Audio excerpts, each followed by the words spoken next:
Some real heavy hitters inside the top 10 as we take a look at the Fuso grid. It has been 31 rounds since Rick Kelly collected his last pole. He's finally got one here. He'll start alongside his brother Todd Kelly. 9 out of the 10 times we've been here now, Mark Scaife has started inside the top 3. And as we heard, Will Davison, the best start of his V8 career. It's the best start for Jamie Whincup at this circuit. And a good one for Stephen Richards, 132nd championship start. That means that he'll overtake his famous dad Jim. Mark Winterbottom and Craig Lowndes, positions 7 and 8. Garth Tander has qualified top 10 in every round, but this is as far back as it's been in 2007. Positions 11 and 12 belongs to Courtney and Jason Bright. And Courtney, together with a whole bunch of people further down the field, quite puzzled by the reduction in grip levels from Friday to Saturday. He had a lot of understeer. Meanwhile, Stephen Johnson, who was very quick in the first and second sectors, lost a lot of time in the final sector of the racetrack, dropping from what could have been a top 3 or 4 result right back to where he is there in the field, 13th. Lots of understeer. The other guy who's got some issues that he just can't solve in the car, Greg Murphy. Heaps of oversteer with that car, so the back of it's loose, sliding around. Tried 101 different things to fix it, but he's still not on top of it. In the tail on the donkey, 23 and 24, positions Dumbrell and Paul Morris. Team Syrah Wines entry. His teammate is 1 back and 1 out, Fabian Coulthard, alongside John Bow. And the rear rows of the grid, young Jack Perkins and Simon Wills, who of course has taken over that seat from Bradley Jones. And there's Shane Price and Alan Gurr. The Irwin Racing entry will start from 30th. It's a long way back, but it's a long main straight, over a kilometre, 1.1 kilometres to be exact. It's a 2.9k circuit. The significance of the first 10 people on the grid, though, Matthew, is an incredibly small margin from first to 10th, just 0.4 of a second. As we look here at Max Wilson carrying the WPS in-car camera this weekend, cycling some warmth into those tyres together with Garth Tander. Well, you said it a little earlier on. Yes, Garth Tander has been in the top 10 every round this year, but only just this time. He did burn up 3 sets of greens to get there. The team is puzzled. The problem? Well, they believe it's an understeering issue that's crept in over the last 2 rounds. Yes, the car is the same as Rick's, but they believe that Rick might be driving around the problem, sort of turning the car in, using the rear, like a speedway car, if you like. But you can't do that for a race. They say, watch out for Garth. He's moving forward with a few extra tweaks. Busy time since qualifying for Team Fujitsu. They've had to make quite a few changes to Jason Bright's car. A steering arm, front quarter panel, both door panels, mirror, a front end spitter signage there, and a wheel alignment, and the bonnet as well after Jason Bright hit hard in turn 8. Of course, he's not the only one to do that. James Courtney rolled there. We're also being hit hard with the weather. Matty, you touched on it's warming up. It is, mate. 31 degrees ambient, the hottest part so far this weekend. Track temperature's now 40 degrees. That makes it the hottest track temp we've seen since the season opener in Adelaide. All right, thank you, boys. Daniel Gibson, Mark Beretta and Grant Denyer in pit lane.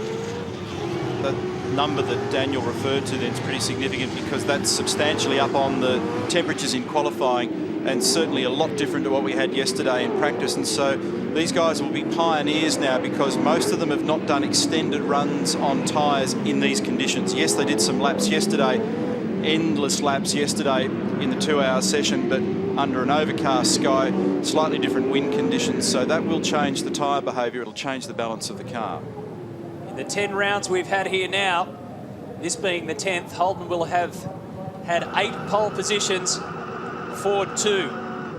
Before this, 9 rounds have been completed. Holden has won 5, Ford 4. So it's certainly a little bit more even at the end of the weekend. Keep going, keep going. 30 in-car cameras. Keep going, keep going, keep going, keep going. That'll do. We'll keep you tracking around this circuit for this race. Drivers all being encouraged to find that extra millimetre at the moment, just rolling them forward ever so slightly. Quite a lot of work going on in the Ford Performance Racing Garage between qualifying and this race, seeing shock absorber and spring adjustments being made to those cars. Staggering to consider that Stephen Richards is just 0.2 of a second slower than the pole man, but it's enough to be a couple of rows back as Ross Stone and Barry Hay look on. Their men got a bit of a job to do. 11th for James and 15th for Russell Ingall. That's the brothers at the front, Rick Kelly and Todd Kelly.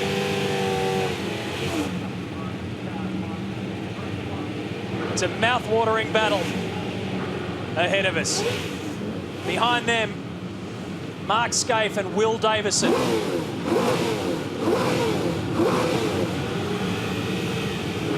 That's the view from Scaife's car. Craig Lowndes is the defending champion here. Grid standing.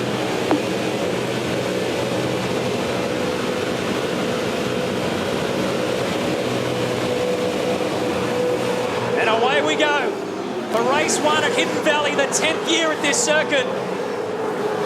Looked like Todd got a better jump than his brother, and he has. He's moved over. There's a squeeze on 4 or 5 cars back, and Will Davison faring poorly with that. Richards has made a very good start on the outside, battling for third.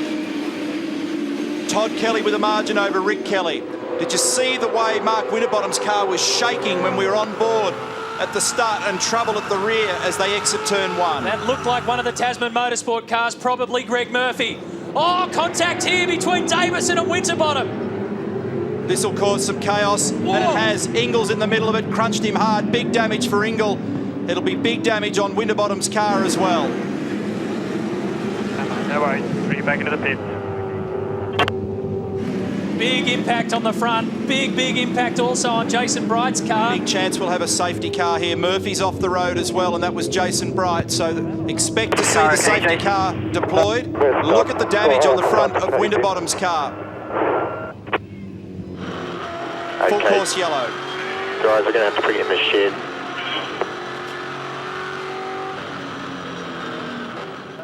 And look at the damage to Russell Ingles' car. You predicted it. You could see it coming, couldn't you, Cromley? He was stuck with nowhere to go.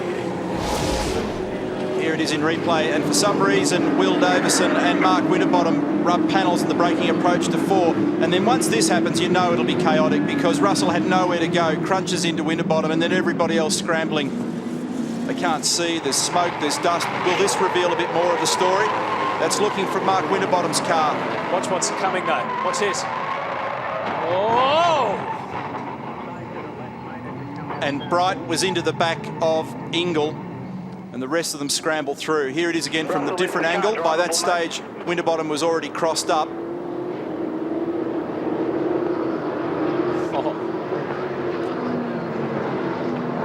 Actually, when you consider the amount of traffic and the congestion through turn 4 there, you almost expect there to be more trouble. So Murphy with big damage on the front right-hand corner of that car. Graham Jenkins, the team manager, standing there. They've got pretty substantial geometry damage there, so that's going to take a little while to sort. I'll make a determination as to whether there's any useful testing to be had. Steve Henderson was the engineer on the extreme left there, and a lot of fluid leaking from beneath Mark Winterbottom's car. The main aim of the game here now for these fellas with this amount of damage is really to make sure they turn the car around correctly for tomorrow's races 2 and 3. Meantime, Russell Ingles' car, a lot of damage, parked up against the fence on the right-hand side between turns 4 and 5. Russell's obviously okay, but it's been punched hard in the back. This is Jason Bargwanna's WPS Ford. He's in pit in. The car that's coming in through pit lane is not going to be pushed to the team pit bay, over. Race director Tim Schenken. Just wondering about what the story is with this car. I don't see a lot of damage with that. I don't remember him being caught up in the danger zone, but very disappointing because he just came off the best round of the championship so far at Eastern Creek. More mechanical than anything Close else. the garage if you can, please, folks.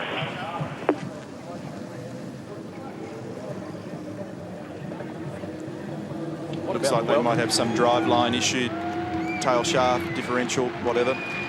Todd Kelly leads the race from Rick Kelly, Mark Scaife, Stephen Richards made ground. Craig Lowndes, Will Davison, Jamie Whincup, Garth Tander, James Courtney moved up a couple of spots, and then Steve Owen. Steve Owen's made a lot of ground there as well, up from 21st on the grid. 21st to 10th, Steve Owen, so he was able to make good some of the chaos at turn 4. He wanted to call it now, if he could declare it. Might be a fraction early.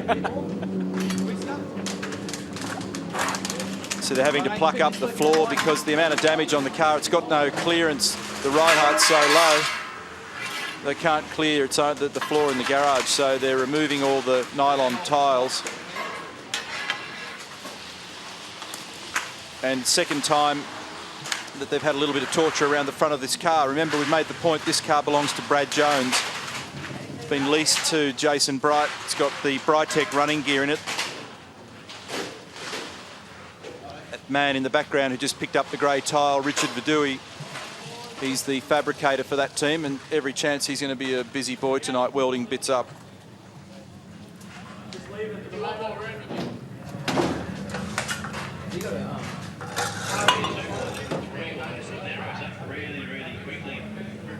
Dave Stewart from Stone Brothers Racing. He's the race engineer for Russell Ingall. And he knows that for quite a few hours into the night, he's going to be a busy chappie together with his group.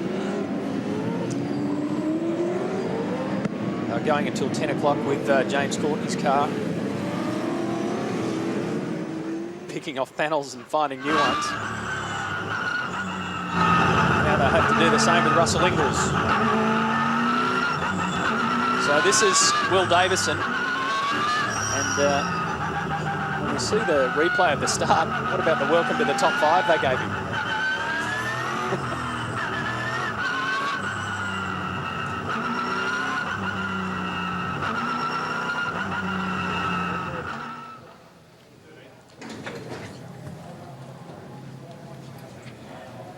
Beneath Greg Murphy's car, a little bit of race tape on the front right hand guard, but they'll be maybe having a look at the lower control arm or something in the steering on that car. So Greg stays on board, so they're going to try and use this at least as something of a test session.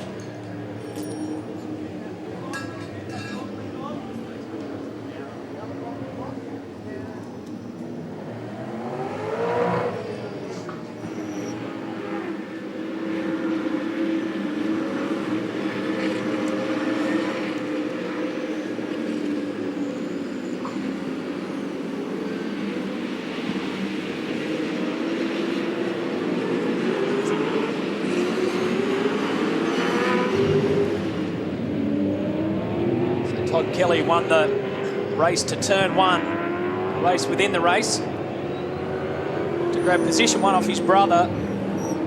Scaife holds on to 3rd. Davison has been bumped from 4th to 6th. Stephen Richards moves from 6th up to 4th, and in between them is Craig Lowndes.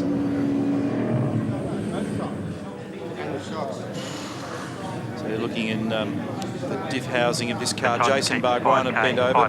First I noticed was the explosion, and it was just the whole car system.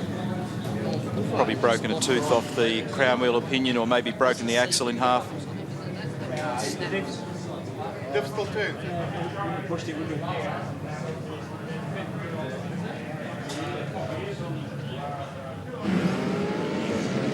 The car will be staying there for a while. Just see off the top there that they're finally removing Russell Ingall's car. Is the window going to be moved now that there's been so many safety car laps? Voice of They Todd haven't Kelly. mentioned anything, mate. I mean, it is likely, but as always, I'll let you know when the window opens. That window was to open at lap 5. Matthew Crawford was the voice on the other end of the phone there with Todd Kelly. Laps 5 to 29, compulsory pit stop window, and also reports from race control that they're monitoring the rear bumper on Will Davison's car. That's as a result of the contact with Mark Winterbottom into turn 4. Still got the lights on the safety car, so we've got another lap under the control of the safety car as the Russell Ingall car gets moved back. I don't think they're going to take it all the way into the pit paddock. They're going to bring it back to the top of the dragway right near the final corner, turn 10. We're so close to the window now, you know, you might even be better off just going a few more laps. Not too many, but a couple.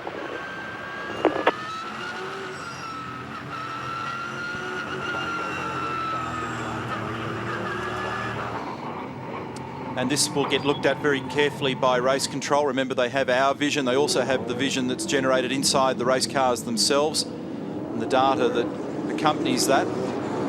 This is the other angle. Stone Brothers were lucky not to lose both of their cars. There was inches for James Courtney to get around that. Well, Mark, you've seen the pictures. You're in the car. You can see it now here from the onboard view from, I think that's Will Davison there. What are your thoughts? Watching it, you know, when you're in the car, you can't actually tell what happens, but yeah, it's pretty well common sense when you watch that, when a guy hits you in the back and turns around. So hopefully he comes and fixes the car tonight, because these guys are going to have a late night. So, you know, it's disappointing that you're racing against guys like that on lap 1, but you know, we'll fix it and get out there tomorrow and readdress it and see where we end up. But it's disappointing because it's these guys that now have to put in the hours tonight and stay late. Hard luck. Cheers, thanks. Jason Bargwanna, the tail shaft's gone. Just talk me briefly through it. Oh, this sucks, Daniel. I don't like being in pit lane when these races are on. I've got to tell you, look, we good start down in through turn 1. Managed to miss all the action over the back here. Coming out of the hairpin, we pulled second gear and it's bang, exploded and the tail shafts come out of it. So really disappointing. Thanks, mate. Cheers. And the confirmation there will be no change to the opening of the compulsory pit stop window as we get set to restart here. So it'll remain between laps 5 and 29 as Todd Kelly leads the charge to the green flag. He's chased by Rick Kelly, who's surrendered that spot at the front at turn 1. Can we get one full lap in without incident? One of the big movers into the top 10 is a man who's just come into screen just then, was Steve Owen. Started 21st and now finds himself in 10th position. There he is, green car number 55, green and black. He made monumental ground in all the drama that happened in this spot in the opening lap. Andrew Jones up the inside here of John Bow, but he ends up then on the wrong side of the road when they go up to the hairpin. And the interesting thing that we'll need to look at as the review of the incident unfolds is whether or not Will Davison was assisted by anybody, because that's the other possibility when you come into turn 4, whether you're getting pushed from behind, and he may well have had that situation. Good to see Greg Murphy and Tasman Motorsport have rejoined the race. Oh, Rick has a look up at 10. We saw it done successfully a couple of years ago here. Oh, and in comes Mark Scaife, so he's decided to peel off. Whereas his teammate is going to stay out there, Todd Kelly.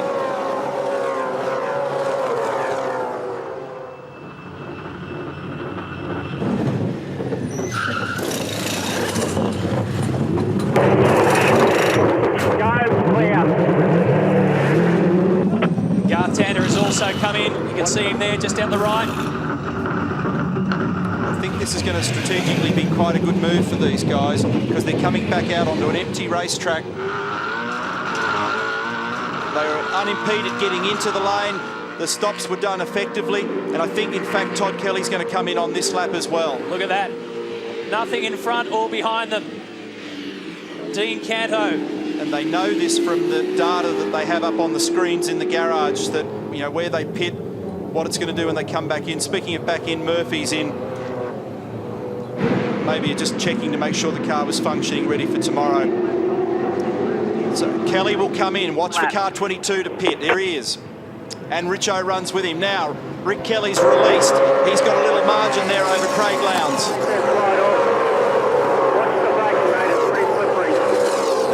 Look at Stephen Richards, right up behind Todd Kelly in pit lane. Yeah, he made good ground in the chicane there. That's typical of what you can do when you're in behind.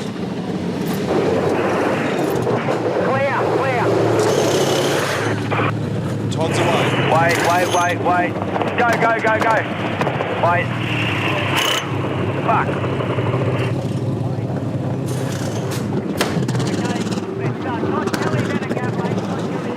Here we go now. Let's see where they rejoin. Scaife comes flying past. Let's see Richo straight to the inside for the defensive line. He's trying to make Tander go round the outside. Courtney had a tardy stop there and got trapped by traffic. Tander's going to run out of road. Richo gets him on the grass. And Garth just takes a foot out of the throttle to make sure that it doesn't get too out of shape down there. Fast second sector split for Rick Kelly.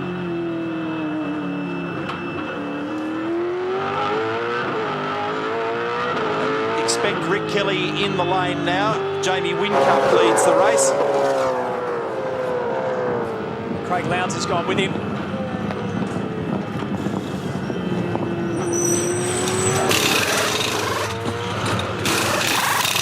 Go, go, go, go, go.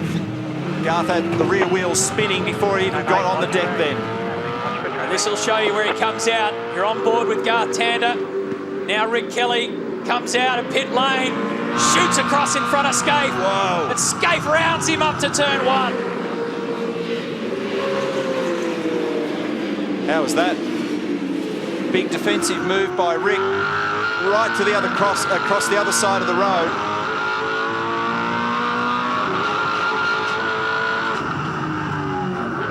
Now it's down to business for Mark Scaife, leading the race. And he's done the fastest lap of the race so far at a 10.5. Leading the race for those who have pitted. The actual race leader at the moment is Jamie Whincup. Stephen Owen finds himself in second.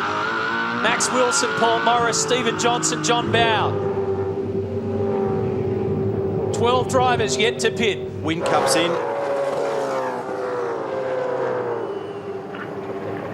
Looks like it's got a crease in the front left guard too.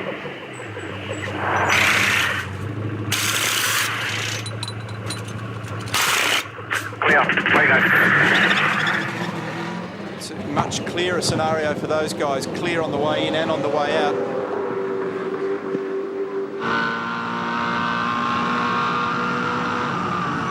What about that 265 k's down that main straight? Down to a hairpin turn 1. Courtney really fared badly in that stop. It must have been not only slow processing those wheels, but traffic's burned him as well, trying to get back on. So he's down the order. Finds himself in between Andrew Jones and Simon Wills from Team BOC. Currently showing 23rd, but remember we've still got a bunch of them to stop. 10 cars have yet to stop. Tasman Motorsport steering arm has been replaced. They've sent him out. It's still not right. They're just going to take some time to get it right for tomorrow. Now, this motor race becomes a game of who does what with their rubber. What's the car balance like over the duration? Do the different wind and temperature conditions play a role in all this? You can expect to see somewhere in this fast group of cars some different behaviour that's likely to change things. 10 cars yet to pit. Of those, Stephen Owen is the best.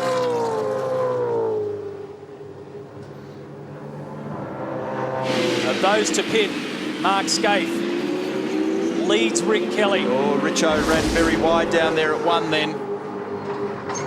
Oop. Ouch. Not uncommon sight in the pit lane. And Stephen hung on to his position down there, but he was very wide at turn 1 with Tander tucked in behind. These guys currently disputing 15th and 16th, and Tander climbing everywhere, and Richards under pressure, locks the front left. Now they're side by side on the exit of 5. Still can't get through. Boy, it's a hard day for Stone Brothers Racing. On top of the Russell Ingall incident now, James Courtney came in for a pit stop. Took him about 10 seconds. It was a long one because a wheel nut came out, was rolling around. They had to get a replacement and try and move on from there, but they lost precious time. Yeah, that was the problem. A simple error like that can just cost you so dearly. Keep it up, mate. You're doing an awesome job.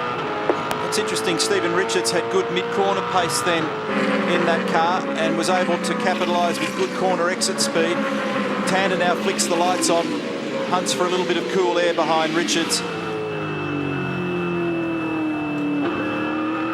It's Will Davison in behind them in the Jim Beam entry. And race control has had a look at that rear bumper and they're satisfied that there's no issue. The front of the car looks a bit second-hand as well. Could be affecting the performance of the car. Stephen Richards, 11th in the championship, 115 points. Again being the accumulator. Garth Tander, of course, is second in the championship, 251. Trying to pull back his teammate, who's extended the lead at the 25. And here is Scaife.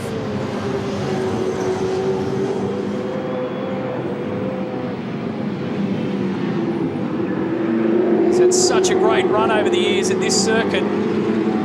especially in Good work, mate. qualifying. Have a think about your bars and your fires. 2 overall round victories.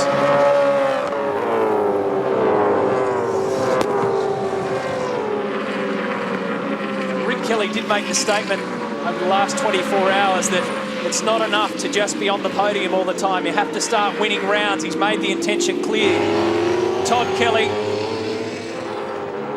has been consistently banking points.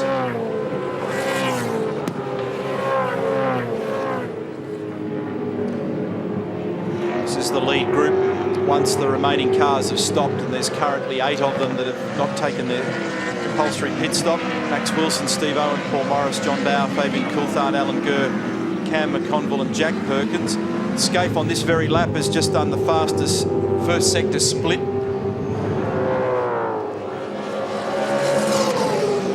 Well, Russell Ingall, it doesn't get any tougher to start a race like that. That was heartbreaking. Yeah, it was, especially when we had a pretty fast car. We knew we had a good race package, but I tell you what, you know, it just amazes me. I haven't got the full story yet, but I hear a couple of the new so-called young guns have got together. I mean, third turn in a 42-lap race. They can't even get through the third corner. Like, if that's our up-and-comers, well, mate, I'll tell you what, got a little bit of work to do, because that was ridiculous, you know. And the shame about it is it's taken out probably 4 or 5 of the top guys, you know, destroyed some of the fans, you know, want to see the top guys at the front, probably destroyed that as well. Just a real shame. I feel real sorry for these guys that have to repair a very, very badly damaged car, and the SBR crew have to fix it overnight. But I tell you what, mate, if that's the rules that we're going to play by, it looks like the precedent's been set, and look out tomorrow. Game on. You bet. Good on you, Russ. Russell Ingall taking full advantage of the new rules governing freedom of speech in V8 supercar racing. There was a meeting about it on Friday night, and they said, boys, if you want to vent your feelings, then feel free. Keep it neat. So that's what Russell's done. Just monitoring that margin back to Rick. He's having a glimpse in the mirror here and there. If anything, he's opened up the gap ever so slightly. Stephen Richards just done the fastest first sector split at 24.4. So that car's trending well with its tyres. 40 degrees on the track, but look at the cabin temperature. It's up nearly, what, 18 degrees, 17 degrees on the air. I never quite believe those numbers either, because I can tell you inside the cars, I don't know where they get that data from, but I reckon that freedom of speech, you're allowed to say what you like. Go for your life. It's stinking hot in those cars, and I'll bet you my last dollar that the number's hotter when you're sitting in the helmet. And that's saying something. If you're going to give up your last dollar. Whew. Look at the damage there to the Jim Beam racer of Will Davison, who was given a real welcome to the top 5 at the start of this race. Muscle banged and crashed and squeezed. And then by the time they got here on lap 1 was when it all came unstuck. So we're in the middle of 10th, 11th, 12th and 13th. You're looking at 13th position. But you can subtract about 5 positions off that when the other guys get in pit lane. I've got a little tickle up there. Either he just got a little bit high on the curb, but the thing just looked a bit weird. Great part of the circuit. Turns 8, 9 and 10. It's a good battle, this one. This is the replay of them on the previous lap up there in the middle of the hairpin. That was the reason why Jamie's car just got a little bit out of shape. This is the other view looking rearward.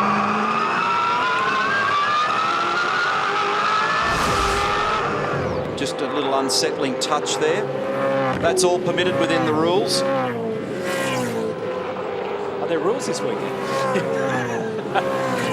Dave Stewart getting the full download from Russell Ingall.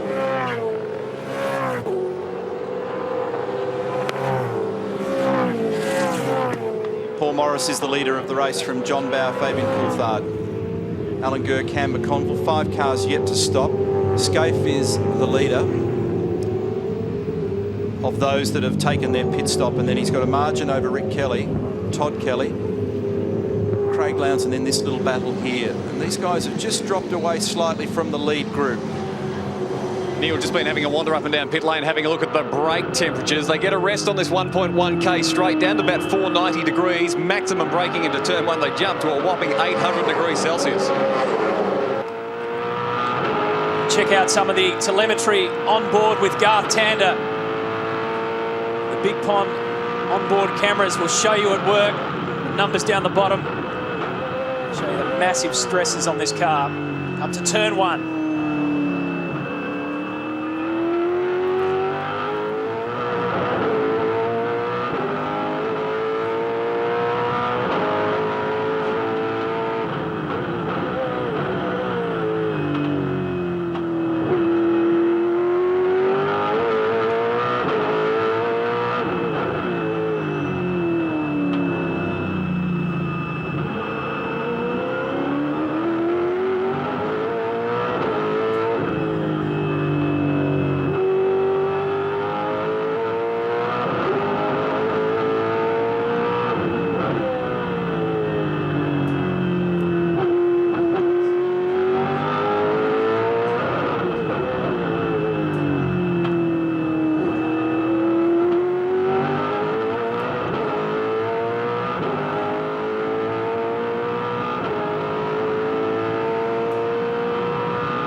.269 top speed there. Oh, Richo, very, very wide this time at 1. In fact, I think Garth might get him here. He has. He's done it. And Stephen ran very wide. Has he got a problem?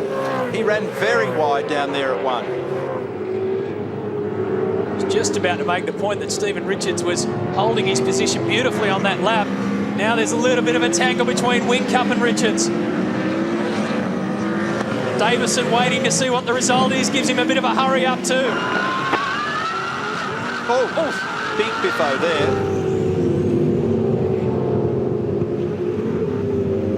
He'll be lucky to have any panels left by the time he's finished this one, Will Davison. So the net result is that Stephen Richards is rounded up by Garth Tander.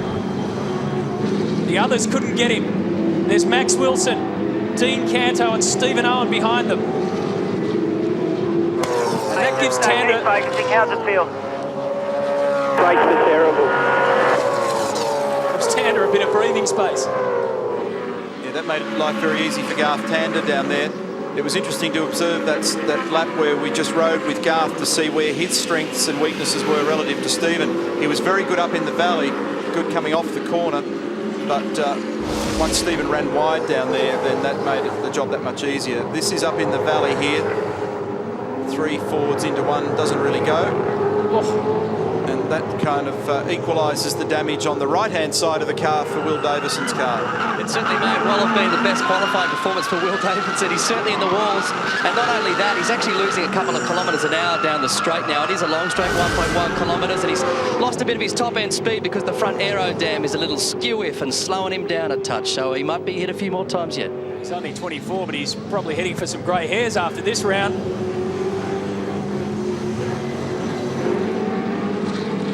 Jason Richards got quite good speed at the moment as well in car number 3.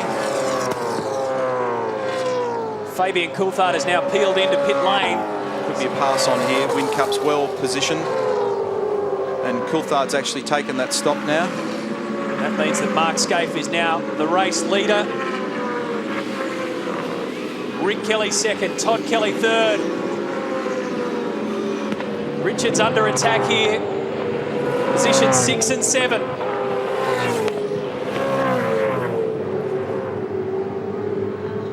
Stephen just runs gentle defence into turn 4 there. You can see by those last 4 laps that Whincup's been pretty pacey. Interesting little battle out at the front of these with 1, 2, 3, 4 cars at the front. Then a little bit of a gap for Garth Tander, who's in 5th position. It'll be interesting to see whether Jamie can now make any sort of a gap over Stephen now that he's by. Here's another manoeuvre. Courtney crossed up Jason Richards down the inside at the final turn. And James is down in 18th at the moment. Might have actually got a bit of help there, I'd reckon, by the look of the body language in the Geldwen car. Snatch and grab mission for that position. An interesting kind of year for Stone Brothers Racing at that side. Sorry, Matty, thought I'd pop down to 888 Racing with that smoke coming out from Wincup's car. No worries at all when they made the move on Steve Richard. Big cheers. In fact, Ludo Lacroix's back. He's right into the racing too. He had a look at Courtney, and as he went off the track, he said, oh, good catch. Geez, English is good at the moment. Roland Dane overseas, so Ludo Lacroix heading up the 888 team for this weekend. This is Max Wilson, position 9. His teammate Jason Bargwana, along with Russell Ingall and Jason Bright, out of this race. Seeing a replay of Jamie Whincup getting Will Davison.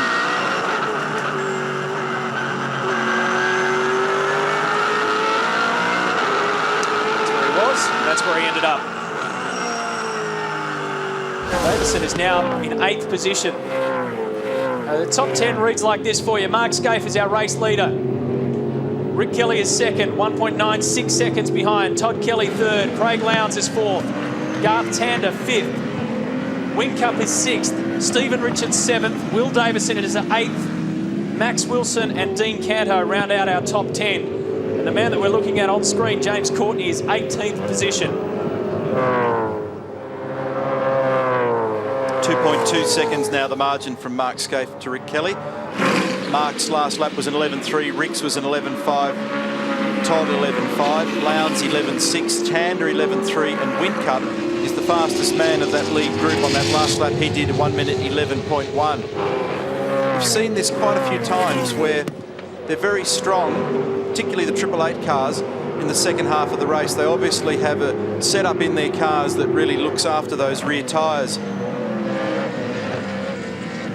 Once you give away that track position early in the race, either as a result of not being where you want to be in qualifying or maybe not getting the best run in the opening couple of laps, it's near impossible to make that margin back. There's Ludo heading up the team this weekend, Mark Dutton on the right. We saw Campbell Little before that, the man that you'll hear on the radio. There he is with Craig Lowndes, the chief engineer. Lowndes, the winner of the very first race here back in 1998. VS Commodore. Think about your brakes. I think we need to come to the front a touch. There is Campbell Little on cue. 6th in the championship. 18 laps to go, mate. 148 points.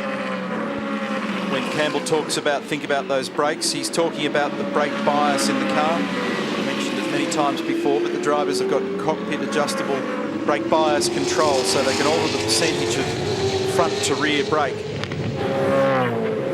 Craig's last race at Eastern Creek was his first podium of the year.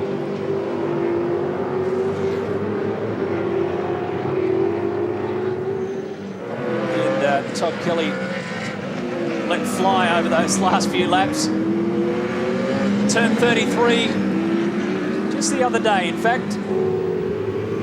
He's been around a long time now, no longer the kid. Still carries on like one. He's a maniac, isn't he? He has not lost his youthful exuberance. He's good to watch. I tell you what, he's in good shape here at the moment. The car looks pretty quick. He's just starting to make a bit of ground onto the back of Todd Kelly. Remember, this picks up the battle that these two were individually having at Eastern Creek in race 3. Let's see what his lap speed looks like this time. Todd Kelly did a 1:11.8. Scaife did 11.5. And Craig Lowndes did an 11.6. Looking at the fancy footwork here of Garth Tander at turn 1. Second gear. About 90 odd Ks through the middle of turn 1, and then building through turns 2 and 3 to 210 Ks. It's blipping the throttle, double shuffle down to about 95 Ks here at turn 4. Second gear, little kick of the clutch pedal up to third. Peak speed there, 160 Ks on the braking approach. Look how much brake he carries, down to 65 Ks. Second to third. Little touch of the brake to return grip to the front of the car. Squeeze the throttle from about 150 odd Ks, building again to 195 Ks. past turn 7, big kink bump in the road. This is 8, where everybody's been running off. Peaked at 195 k's, then down here through 820 k's, back to 160 in the short shoot there, down again to 90, and then hard on the gas, flat shifting all the way here for Tander. Really good job. His left foot's on the dead pedal, on the clutch rest to the left. A little pressure check to make sure he's got pedal pressure on the brakes. A lot of footwork. Motor racing, as I've said many times, is as much a foot skill as a hand skill. Very delicate balance. How you bring on that 600 plus horsepower and all the torque that goes with it. You see Garth using a lot of pedal pressure for the approach into turn 4. And you can see him reducing that pedal pressure then. The closer he got to turn 5 in the hairpin, the more he reduces the pedal pressure so he doesn't lock the inside front tyre. Winner of 7 races so far in 2007. Here we go again with Kelly versus Lowndes. Todd Kelly, that is. That's Rick Kelly in front of them. It's a 2.9 second lead that Scaife has over Rick Kelly.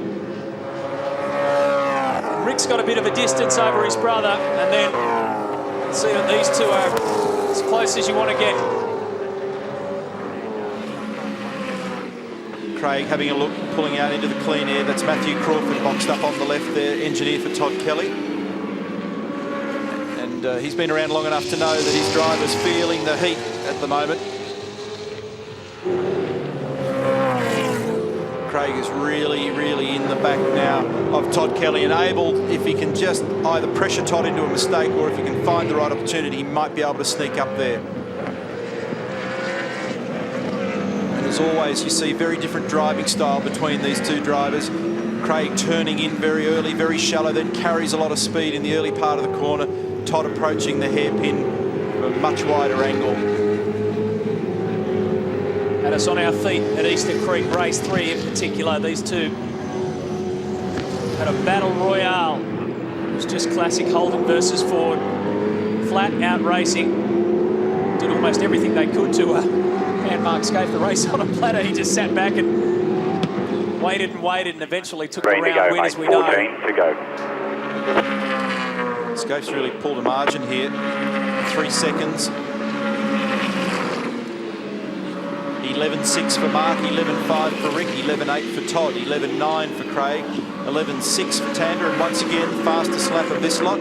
Win Cup, 11.4 as we go through the field. Wilson, Canto, Johnson, Jason Richards. There's Steve Owen.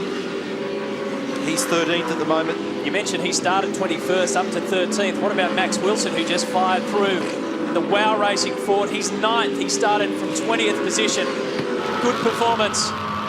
We're on board with him now. He's had 1 top 10 for the year. It was race 1 at Winton.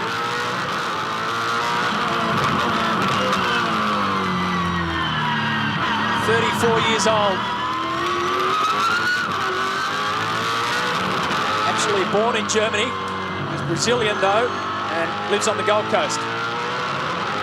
Pocket rocket, loves V8 supercar racing.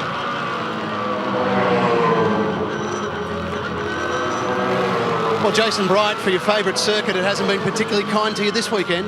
No, it hasn't, mate. It's pretty disappointing that, you know, first lap, first race, that, you know, guys are out there driving the way they were, and, you know, Will's caused an accident there that, you know, has basically destroyed 3 guys' first race, and, you know, our guys have got a big night ahead of them tonight to try and get that fixed. You know, it's just gut-wrenching because, you know, such stupidity on the first lap. Chase, all the best with it. Yeah, cheers, mate.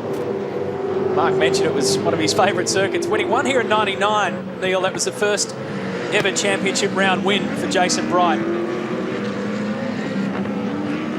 So, not to mention, aside from the 3 poles that he's had, he wouldn't have been expecting that. Certainly didn't see it coming, I don't think. He wasn't the only one on lap 1.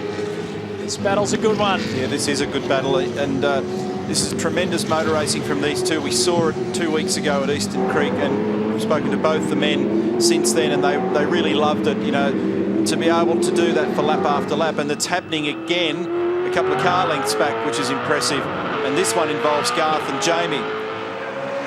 The shame here is that the Triple Eight cars have got so much pace later in the race, but not when it counts in the early part of the race or in qualifying. If they could just get on top of that, we'd see a little bit more action at the front of the very front of the field. You know, Whincup continues to be very quick relative to those around him on a lap-by-lap basis. On that particular one, Scaife was actually the fastest man, but for the last several laps, Whincup's been very quick. But of course, now that he's right in behind the back of Tander in his hot and disturbed air, it does slow him down a little. For James Courtney's fans, if you're after an update, not only did he start the weekend by rolling the car, but he's slipping back now, down in 18th position at the moment. It seems that he copped a hit or two in that opening lap fracas and has bent the front end geometry, which is causing him some dramas, handling that machine around here in the hot heat of Darwin. So he's battling away and sliding backwards. Thanks, Grant. It was obvious that there's some sort of a drama with that car because he's just not really been able to throw a punch on anybody. He's battling at the moment between the Team BOC cars, Andrew Jones and Simon Wills. 11.5 this lap for Mark Scaife. His lead at the front is now 3.4 seconds over Rick Kelly. Then it's Todd Kelly, Craig Lowndes, and then these guys. There's Kelly and Lowndes. Here is Tander and Whincup. He's just trying to unsettle Tander. And he's got the nose on a shallower line there, but there's really not very much he can do unless he gets right down alongside Tander.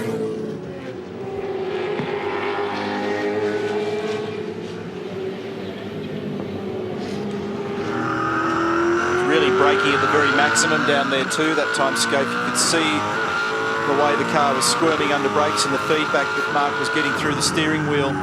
He's not buttoning off. 3-second margin. He did a 12.2 that lap. Rick Kelly did an 11.8, so he lost a little bit of ground to Rick. Neil just walked down to see Mark Dunn, the engineer of Jamie Whincup, to answer the question about the late race pace of the Triple Eight engineering cars. They're not as aggressive on tyres, therefore they last longer. That's why they're good at the end. He's going to have to go the distance in this one. Meanwhile, Todd Kelly in front of that group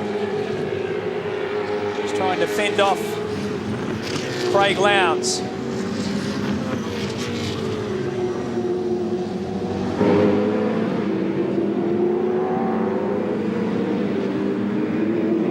Kelly put together back-to-back pole positions in rounds 4 and 5 and then started on the front row here. Drive it straight, pal. Drive it straight. Good advice. Yeah. Especially down the main straight. Yeah, you're taking that a little bit too literally. He's trying to make sure that he encourages Todd to not excite those rear tyres and don't be encouraged because of the pressure that's being put on him by Craig to not pick the throttle up that little bit early because you feel like you're under pressure and then make the rear of the car slide around. The minute you begin to excessively heat those rear tyres, he'll be vulnerable then to a big attack from Craig. As if he's not already. He's really got him in his mirrors at the moment. 3 seconds still between Mark Scaife and Rick Kelly. 0.7 then between second and third, Rick and Todd.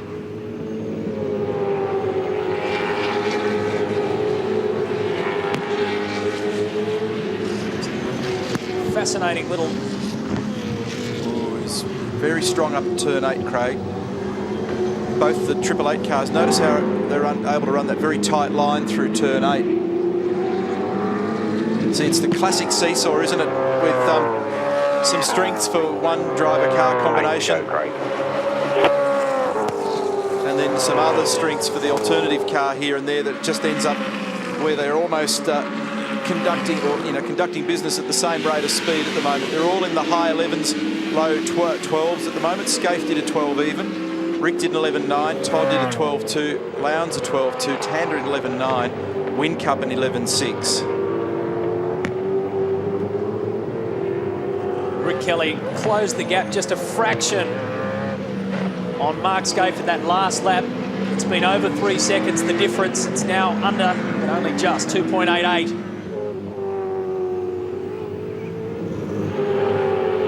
Almost fell off my chair when I saw the stat that it was 31 rounds without a pole position. I even went to Rick himself and said, "Are you sure about all this?" Because I just had the feeling that he'd been up there, but he said, "No, it's been driving him crazy that he hasn't." He said, "I've had plenty of front rows here and there, but never been able to quite capitalise the way I wanted to." And $5,000 as well from Armourall. Good job, mate. Pace to most of the front of the field is low 12, high 11. Stay focused, pal. Stay focused. High 11 that we just heard about has been done by Scaife in 11.8, 11.9 by Rick Kelly, 12.2 for Todd that lap, 12.1 for Craig, 12 even for Garth, and mirrored by Jamie Whincup, which you'd expect because he's right under his rear bumper at the moment, so they're locked together for pace. Extraordinary how they're peeled off in twos. Scaife and Kelly, Kelly and Lowndes, Tander and Whincup. Then a fair bit of daylight back to Stephen Richards, Will Davison, Max Wilson and Dean Canto. Gee, pushed it in hard then, Jamie Whincup. He paid the price though. He actually dropped a car length in the process. He locked the rears. Fairly big scar on the left side of his car from all of the aggravation at the beginning of the race.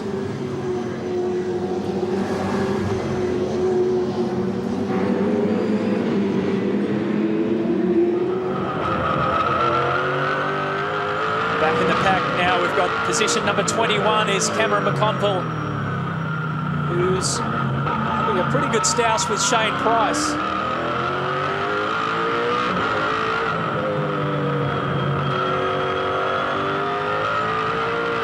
Amazing shots, aren't they? Put you right in the cockpit of a V8 supercar.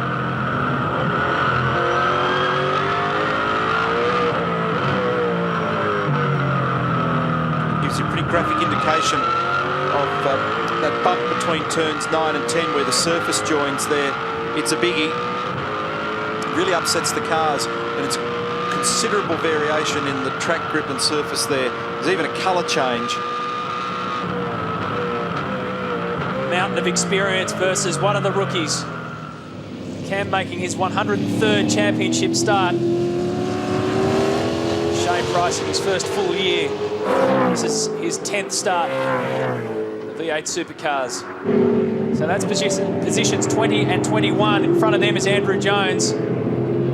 15th position, the cutoff for the points belongs to Lee Holdsworth. Position 1 is Mark Scaife, who has now extended his lead to 4 seconds over Rick Kelly. This gives you a really good indication of the gaps, everybody, so you can focus on your favourite driver. You saw Scaife, Rick Kelly, Todd Kelly, Craig Lowndes, Garth Tander. Pretty big gap then back to Stephen Richards, and then another fairly big gap back to Will Davison. Here comes position 9 is Max Wilson, 10 is Dean Canto, then Jason Richards, Stephen Johnson comes through, there's Paul Morris. Team Sirame entry in 13th. 14th is Stephen Owen. 15th, and the final cut-off point for points, as I mentioned, is Lee Holdsworth. John Bow is 16th. There's Courtney. Car 14 is Simon Wills. 12 is Andrew Jones. Down to 20th for Shane Price and Cameron McConville.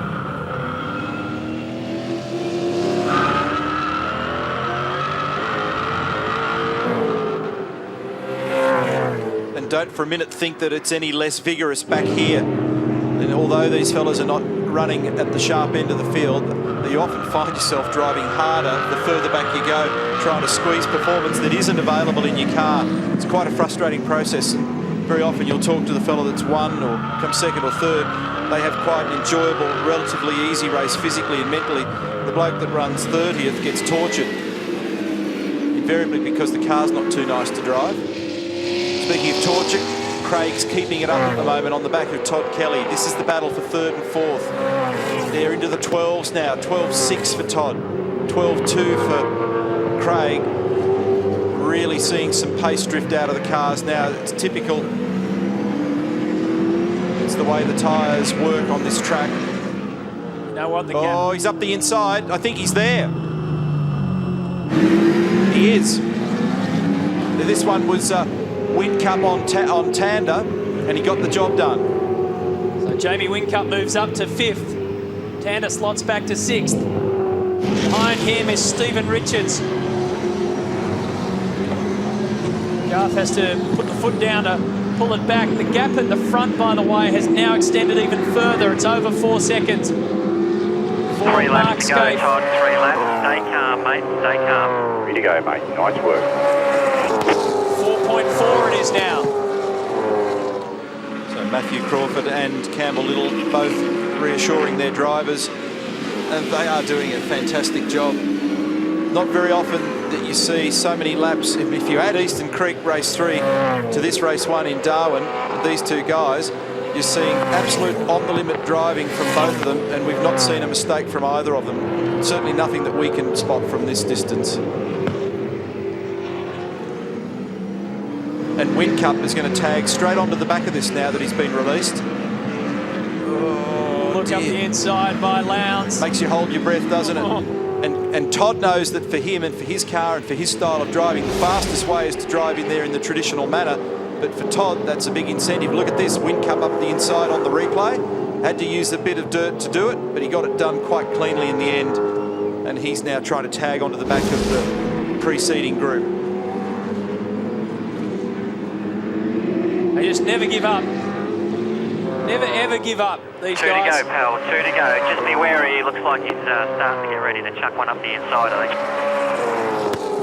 2 laps to go, mate. He's watching for you. Isn't it great? Just eavesdrop on both of them. Well, they are. They are listening to each other in the garage. So there's a little game of tennis being played between the crews as well.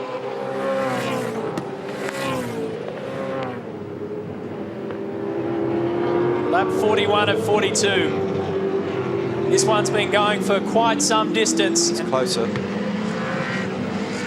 Lowndes has had a couple of looks up here.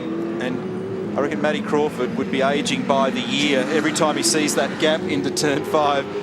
Oh, he's up the inside at 6. Contact. Got the job done. I tell you what, that's a rare move. A very impressive move from Craig Lowndes. Very impressive. They knew it was coming and Lowndes delivered it. He gets 3rd spot off Todd Kelly. Persistence paid off.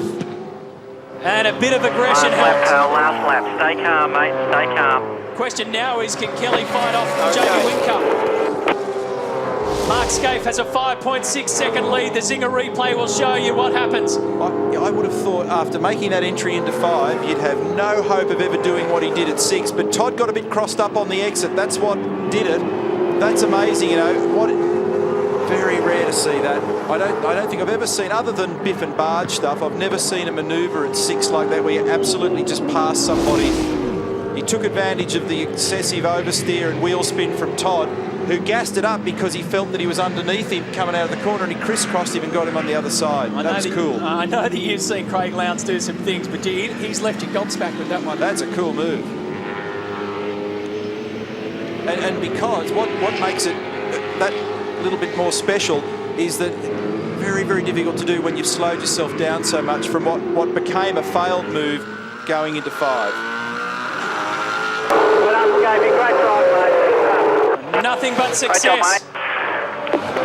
Mark Scaife takes out the first race of the weekend. Well done. Great stop. Strategy, very, very good. Excellent.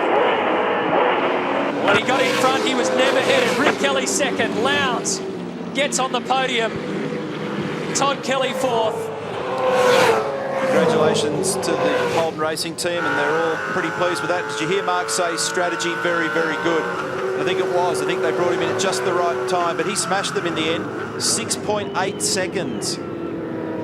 Huge margin. You don't often see that. The last 5 laps, it was growing and growing that time. He just kept pulling away. Probably glad it's over, given how hot and hard work it is here, but the way that car was going, it was just extending the lead. So Scaife gets his 3rd race win of the year.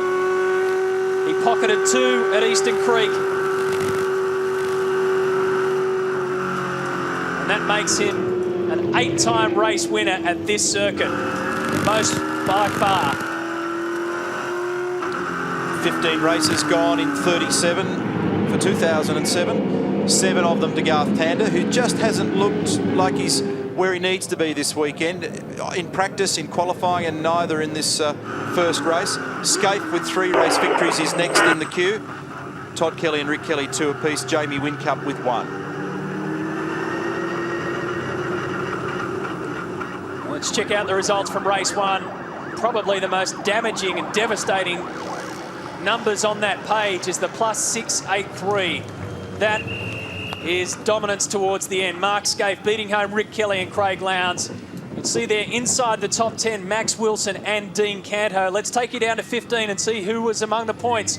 Jason Richards, Stephen Johnson, Paul Morris, Steve Owen and Lee Holdsworth will all collect after race 1. Cam McConville 21st, and down to those who didn't finish.